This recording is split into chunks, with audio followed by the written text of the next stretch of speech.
Magandang araw sa inyo mga ma'am sir, it's your boy Sir Troy. So today's video, nandito tayo sa Rusi Motorcycle dito sa kanilang bodega, dito sa Cabanatuan City, Nueva Ecija. At sa harapan natin, meron tayo dito Rusi RFI 175. So balita ko, ito raw yung pinakamura at may pinakamalaking engine displacement pagdating sa scooter. Sisilipin natin itong motor na to kung sulit nga ba siya sa presyo, sa kanyang specifications and features at kung magtatagal nga ba ang motor na ito. So tara, umpisahan natin ang video.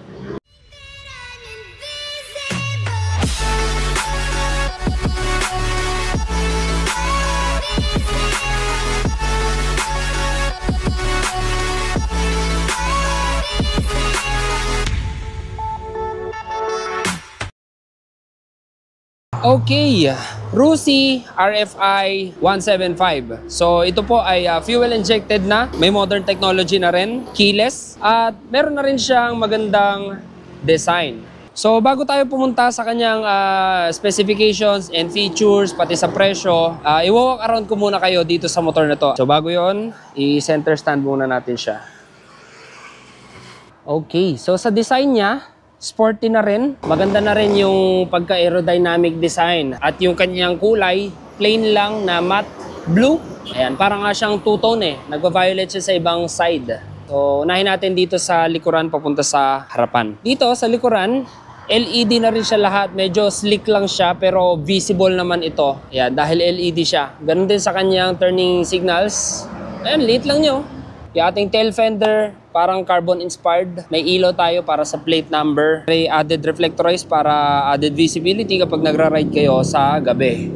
Sa ating suspension, ayan, double shock absorber with coil spring. Medyo payat lang siya pero I think maganda-ganda yung play nito, no? May tire hugger siya, air-cooled, at sa kanyang exhaust naman, maganda yung heat guard niya. Halos lahat meron, ano. Size ng kanyang gulong, 130/70, naka-flower disc brake with single piston brake caliper.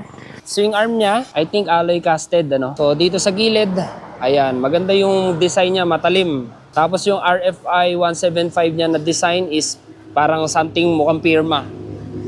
Mukha siyang signature. Grab bar niya, okay na rin, malapad. Separate, hindi siya isang buo. Sa kanyang seat naman, so yan ang kanyang seat. Malambot na rin, rough ang texture. Ayan, kung mapapansin nyo, malapad. Lalo na rito sa pilon. At ito yung ano niya, may design siya, no? May separation yung inyong upuan para hindi malalaglag si back ride or si OBR kapag ka pumipreno kayo. So dito naman sa footboard, malapad. Sobrang lapad. Halos parang pwede kang mahiga rito, no? May ibang kulay din siya dito like gray. May carbon-inspired twill. May rubber mattings para makapit ang inyong paa. So may design din dito. May sticker ng FI and Euro 4. Dito naman sa harapan, ayan, may 175i na nakalagay dito sa kanyang undercowl. Medyo neat.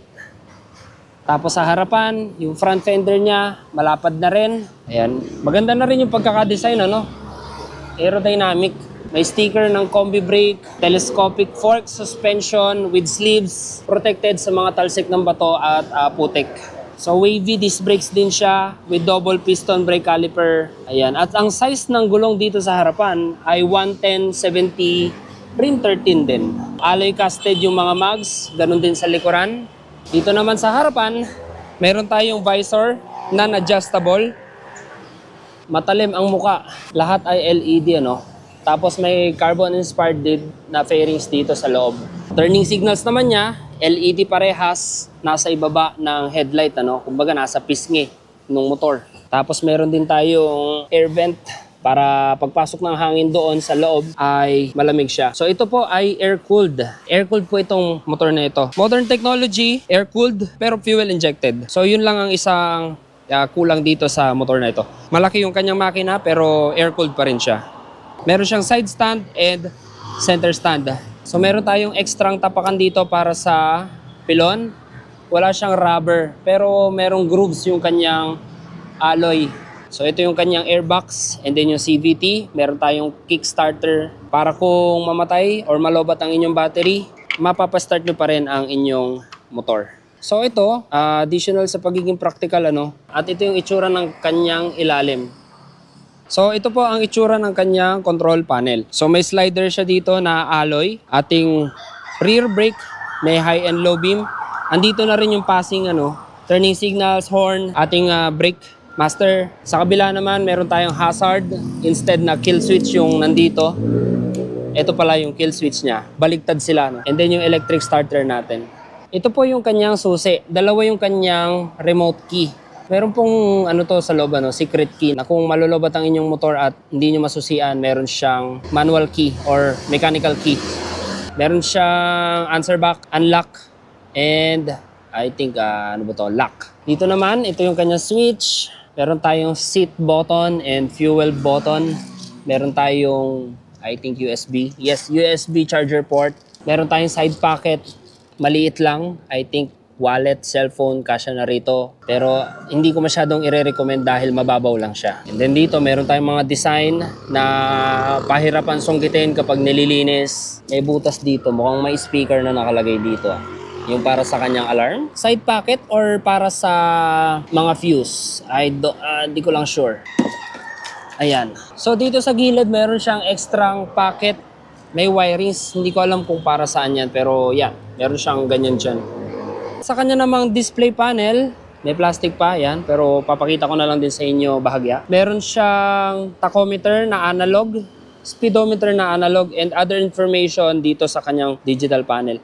And meron din siyang mga light indicators, I think, or nandito na lahat sa digital panel yung mga light indicators. Meron tayong selector button dito. Ayan, dalawa lang. Ito yon. So, ayan guys. Air-cooled lang siya. So, okay na yung fuel injected at yung 175cc na makina. Pero hindi to pwedeng sobrang tagal na i-drive kasi maglulusaw talaga or mag-uubos ng engine oil. Tingin ko mga 100 kilometers, kailangan mo na rin tong ipahinga muna. Okay, para naman sa kanyang specifications, si Rusi RFI 175 ay 175cc, single overhead cam, approximately 13.3 horsepower at 13.5 Newton meters of torque. So CVT type siya, air-cooled, fuel-injected. So seat height niya, 780 millimeters. Dry weight is 125 kilograms. At ground clearance niya, 160. Mababa na rin. All LED. May side stand and center stand with kick and click starter. So sa kanyang fuel tank capacity, 9.5 liters. At approximately 30 to 35 kilometers per liter fuel consumption. So not bad na rin.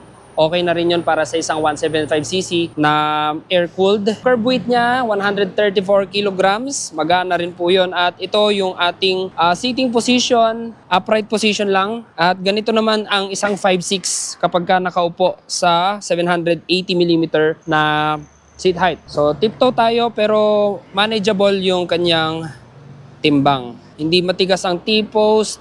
Magaan lang iliko-liko. I think mas madali lang din itong isingit-singit dahil hindi sobrang lapad yung kanyang. Tapos meron pa tayong slider dito na alloy. At dito naman sa ating footboard, sobrang lapad Hanggang dito pwede kang mahiga. Parang pwede kang mahiga na ganyan So para naman sa presyo or price details ni Rusi RFI 175. Yan, may cash price niya is 97,000. May down payment na 7,000 at monthly installment na 4,120 for 3 years. Less 300 rebate if updated. At para naman sa requirements niya, kung kayo ay mag-installment, 2 Xerox copy of valid ID, barangay clearance for motorcycle loan purpose, email address, Gmail address. Okay, so yan po si Rusi RFI 175. So kung may mga katanungan kayo, comment nyo lang dyan sa comment section sa ibaba at sasagutin natin yan kaagad-agad. So kung nagustuhan nyo yung video natin, please like, comment, share, and subscribe and hit the bell notification para updated kayo pag may bago tayong video. So ride safe and see you on my next one.